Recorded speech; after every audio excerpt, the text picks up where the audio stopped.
हमारा जीवन हमारी सोच और आदतों से प्रभावित होता है।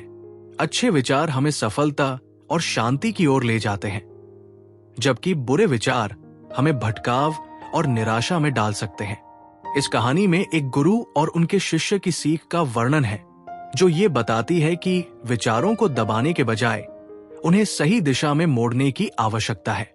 ये कहानी हमें संगति के महत्व, मन के नियंत्रण और सकारात्मक ऊर्जा के सही उपयोग की प्रेरणा देती है। अगर आप अपने जीवन में सकारात्मक बदलाव लाना चाहते हैं, तो ये कहानी आपके लिए है। इसे सुनने के बाद कमेंट में नमो बुधाय जरूर लिखें। कृपया वीडियो को लाइक, शेयर करें। हमारी अन्य कहानियों के अपडेट पाने के लिए चैनल को सब्सक्राइब करना न भूलें। एक शांतिपूर्ण आश्रम में गुरु और उनके शिष्य निवास करते थे। गुरु अपने शिष्यों को जीवन के गहरे अर्थ सिखाने के लिए जाने जाते थे। एक दिन एक शिष्य जो रोज भिक्षा लेने गांव जाता था, अपने विचारों के जाल में फंस गया। गांव जाते समय उसे एक नदी पार करनी पड़ती थी।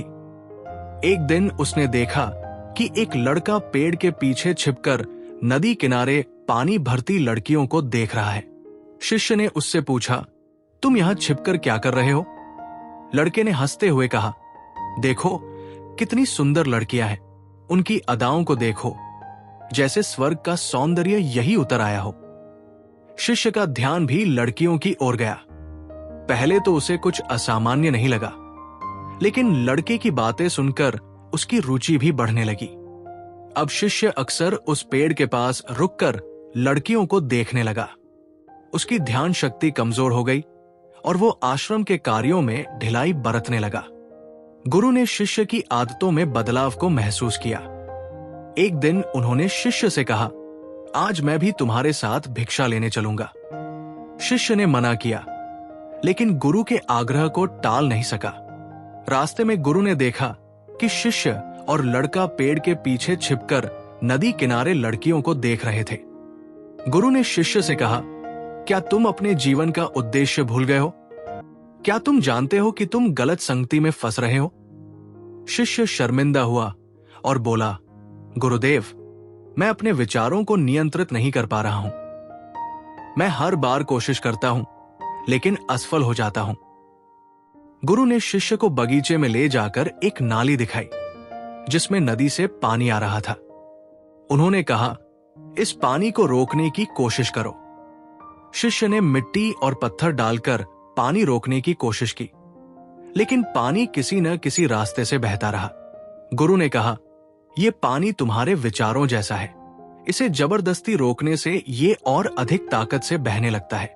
फिर उन्होंने शिष्य को नदी के स्रोत पर ले जाकर कहा, यदि तुम पानी को सही दिशा में मोड़ दो तो ये अपने आप नियंत्रित हो जाएगा। इसी प्रकार तुम्हारे विचारों को भी सही दिशा देने की आवश्यकता है। गुरु ने समझाया, तुम्हारे विचारों पर तुम्हारी संगति का गहरा प्रभाव पड़ता है। यदि तुम बुरी संगति में रहोगे तो तुम्हारे विचार भी दूषित होंगे, लेकिन यदि तुम अच्छे लोगों के साथ रहोगे तो तुम्हारा मन सकारात्मक रहेगा। शिष्य ने गुरु की बातों को आत्मसात कर लिया।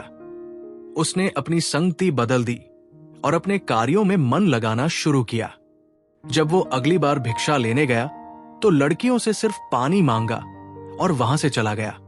लड़के को भी उसने समझाया, इस प्रकार समय बर्बाद करने के बजाय अपने जीवन का उद्देश्य खोजो। लड़का भी उसकी बातों से प्रेरित हुआ और अपने जीवन को सही दिशा में ले जाने का प्रयास करने लगा। इस कहानी से हमें ये सीख मिलती है, गंदे विचारों को जबरदस्ती दबाने से वे और मजबूत हो जाते हैं। अच्छे लोगों के साथ रहने से मनुष्य के विचार और कर्म बेहतर होते हैं। जीवन में संतुलन ही सुख और शांति का रास्ता है। अगर ये कहानी आपको पसंद आई हो तो लाइक करें, दूसरों के साथ शेयर करें और हमारे चैनल को सब्सक्राइब करें। आपके विचार हमें कमेंट में जरूर बताएं।